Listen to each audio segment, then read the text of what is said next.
Hi, I'm Pastor Kurt, and this is your 5-minute Bible study. Today, we're going to be looking at Luke chapter 12, verses 13 through 21. This is the story that's sometimes called the rich fool. Well, before we get to the story, though, we need to set it up. Why does Jesus tell the story?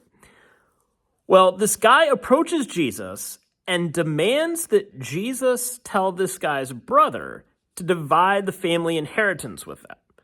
So apparently their father just died and the brother got this inheritance and this other brother wants some of it. Well, Jesus right away says, who put me in that position? Who set me as judge or arbiter between the two of you? Well, he then tells this story. He tells a story about this guy whose harvest produced abundantly. He had a wonderful crop. And the guy says, I've got all this wonderful crop. What am I going to do with it? I know. I'm going to tear down the barns that I currently have and build new ones, bigger ones, so that I can store all my stuff in there. Well, the guy does so, and he thinks, okay, I'm set. I can eat, drink, be merry. My future is secure. Well, then he dies. And after he dies, God basically tells him, you fool. What good are all of your crops going to do now? Basically, you can't use them and you didn't give them to anybody else to use, so they're just sitting in your barn. At first, this story just seems like a simple tale about how we need to share what we have, which is true, right? We should share what we have. But think back again to what prompted Jesus to tell this story. It's about an inheritance. So here, this older brother, I'm assuming, is the one who received this inheritance when the father died, and he's refusing to share with his younger brother. At first, Jesus says, who set me as judge or arbiter between you, right? Why should I interfere in this family dispute? But then he tells this parable, which seems to address that very situation, right? This older brother should share this abundance that he's received. Yes, we should share, but sometimes we don't, like this brother who got all the inheritance. Sometimes we don't share because we're focused on ourselves. We want to make sure that our future is secure.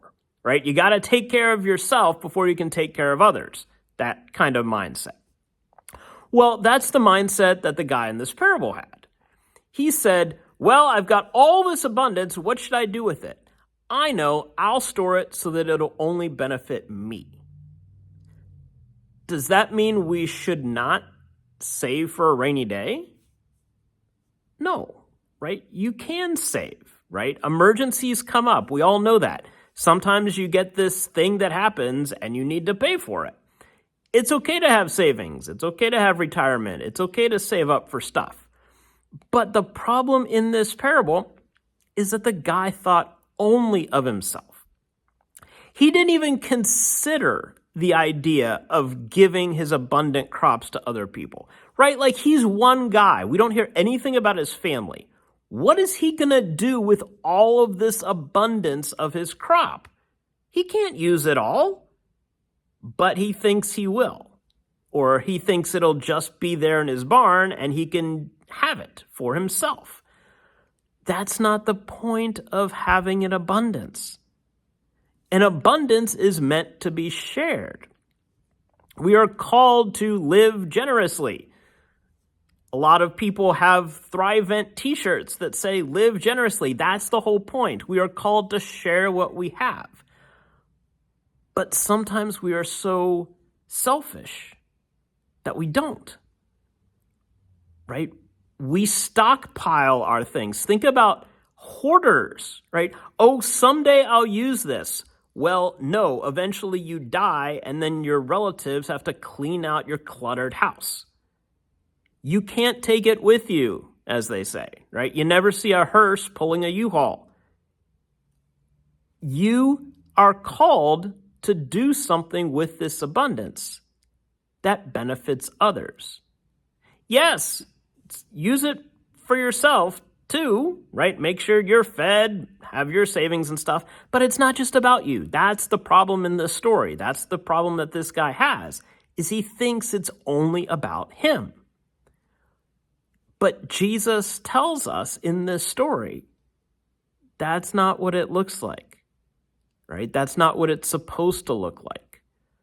When you have this abundance in your life, whether it's actual money or whatever it is, whatever kind of abundant resources you have, you've been given those as a gift.